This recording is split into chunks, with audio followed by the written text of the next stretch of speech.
Oh no. Oh no. I can tell. There's a line on my forehead from where I've been wearing a hat. God, I hope that nobody comments on it.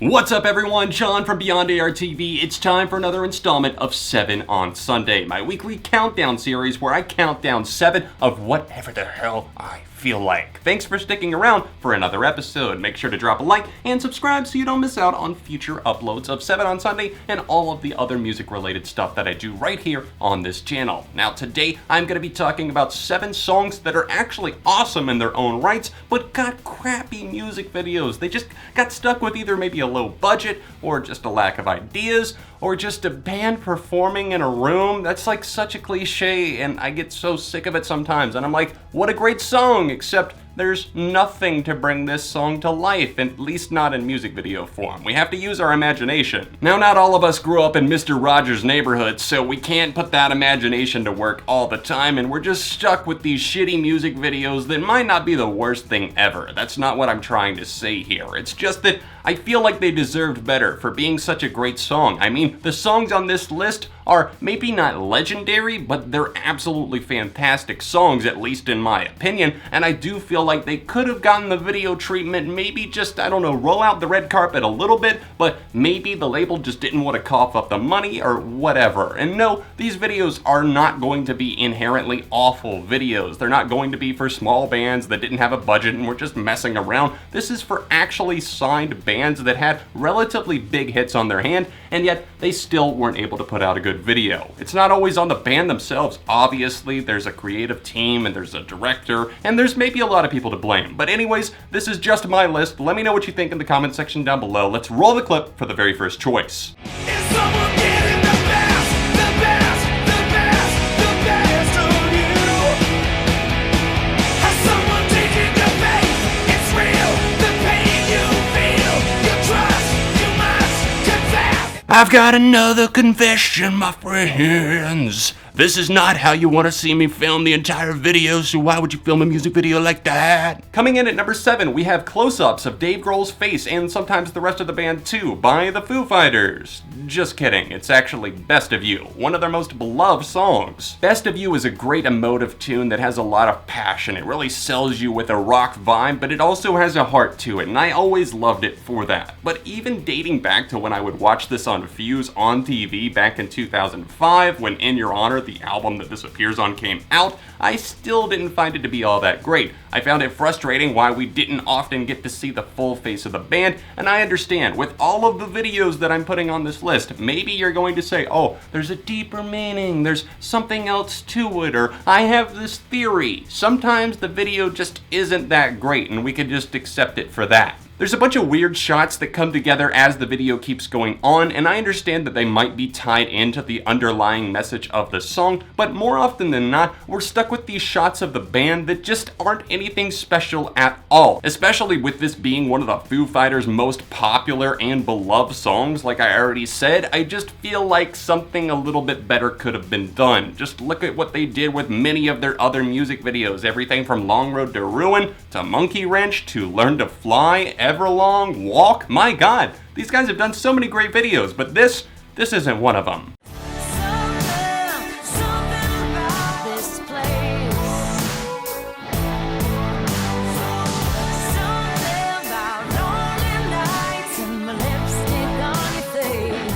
Ooh, it's about to be off with my head on this one. Ooh, it's Lady Gaga at number 6 with You and I. This is a fantastic song. I love the hell out of it. What a great searing ballad that has rock and pop tendencies. It just soars on every level. It connects both lyrically, musically, emotionally, spiritually, everything all like that. So don't get your panties in a bunch. I love the song to death. But hey, if I could get critical for just a minute, then I'm gonna point out a few things about the video. So Lady Gaga, especially in 2011 around the release of Born This Way, was superstar huge, just everywhere. You couldn't go a day without hearing about a meat dress or something. And I love Lady Gaga, but so many eyes were on her at this point, I feel like the pressure was on to just really up each video in terms of the weirdness factor or just the wild, zany whatever. And this video for You and I it just feels like a culmination of all of that. Like they're trying to stir the pot to get some sort of reaction, and as a result of that, it just ends up kind of face planting. It's not the worst thing I've ever seen, but it features Gaga trying to play multiple versions of herself.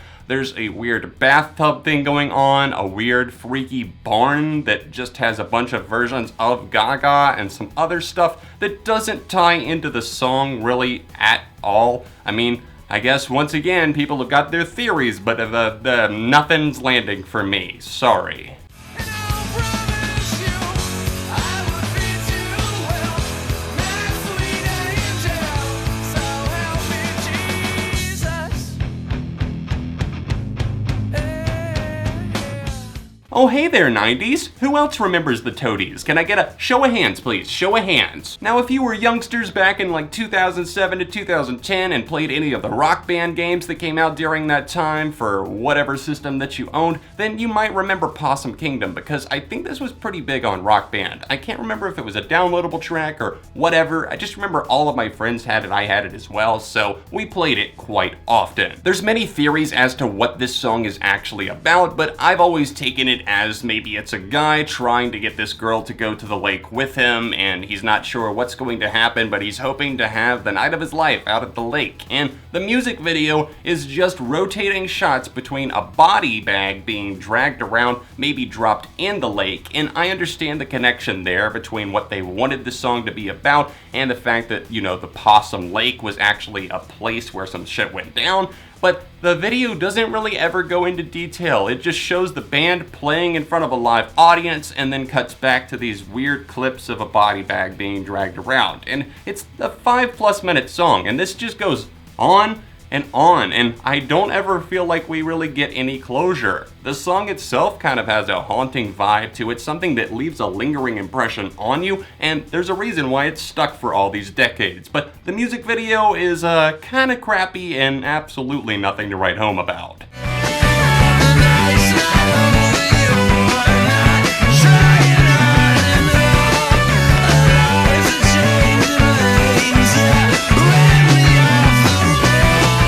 Hey, The Strokes, we've got that new single from you, Reptilia. Yeah, good stuff. Listen, you've got 50 minutes to shoot the music video. Just do whatever you can with this guy. We brought Nick from the record label office. Actually, you're down to 49 minutes now that I think about it. All right, you guys better get going. There you go. I just gave you a faux interpretation of exactly what went down between the record label execs and the band The Strokes. This is my number 4 pick. It's Reptilia. Now, don't get me wrong. This is actually one of my top 50 favorite songs of all time. So obviously I have a lot of connection to it. It's so special. The guitars on it are so loud, dynamic, and just literally all over the place. What a fun, explosive song. One of the best songs ever. Don't even at me. What should we do for the music video for such a great song? Well, let's just literally have shots of the band playing it. It's literally just that. And for the guitar solo on it, they just have 2 shots side by side of both of the guitarists, both Albert and Nick. And that's it. It's the whole video. It's just them playing, and there's literally nothing else. You could go ahead and argue that it's an artistic statement, or they were sticking it to the man by just doing something that they wanted to do and just putting out a nonsense video of them playing. I mean, I don't have a problem with it. It's not awful. I mean, it's not like it's unaesthetically pleasing to look at or something. It doesn't look bad. It's not like it's shot on like a loose camcorder that's all over the place or something in somebody's garage in the 80s. It doesn't feel like that. It just feels like I'm bored watching it and I would rather just listen to the song.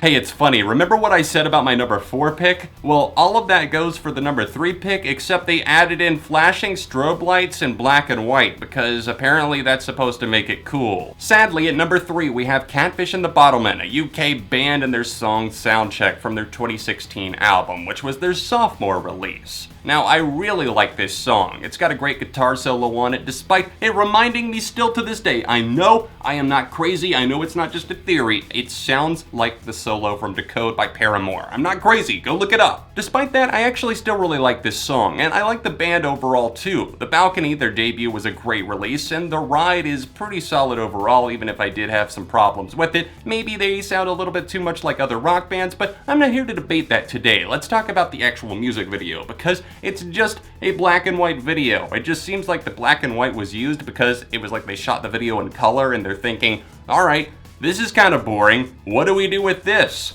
Well, we could put it in black and white. Okay. Since apparently that worked for everyone at the label and in the band and on the crew and everything, I mean, it is kind of shakily shot, and I don't really care for all the flashing lights that just don't really feel like anything other than maybe a preview for their upcoming live show at the time. It is what it is. We've got it. But I can't say that I've ever gone back to this, especially when the band has other good videos. But if you look at it, actually Kathleen's video was pretty boring too.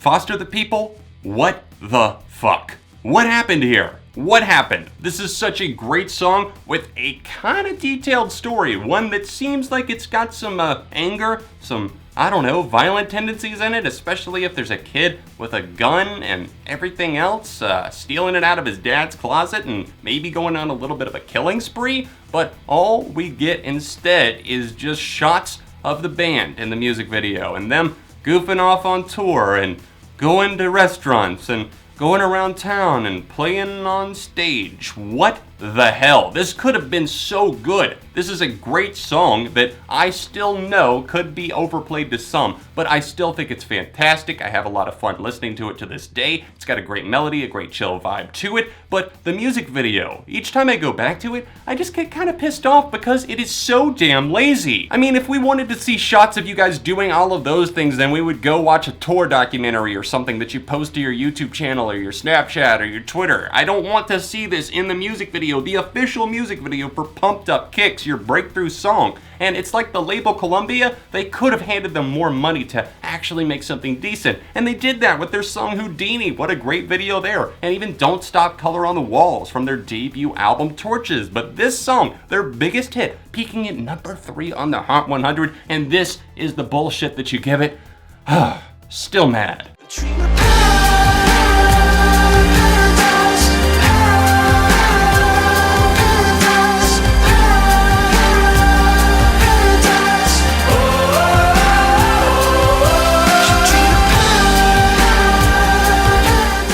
I have been raging about my number 1 pick since the song's video came out. Now let me tell you this, a little bit of backstory here. Paradise by Coldplay, my number 1 choice today, came out on iTunes a little bit early. It was the second song that came off of their album Milo Xyloto, and I fell in love. I think it's very serene, calming, it has beautiful lyrics. Chris Martin, the lead singer, sounds beautiful. Just a gorgeous depiction of a child's daydream, it seems like, and it seems like they're running away to get to a better place. And this could have been such a beautiful thing. In fact, I even, after seeing the official music video for it and being so mad and so let down, I had this vision in my head to actually bring the song to life. It's like a child transporting themselves to somewhere new, maybe out in the middle of a field or everything else, waterfalls, whatever was beautiful to them. That is what I would show in the video. But instead, we get to see this damn elephant costume and it going to various costume places and just going around town and just dancing and in the streets and doing daily activities. And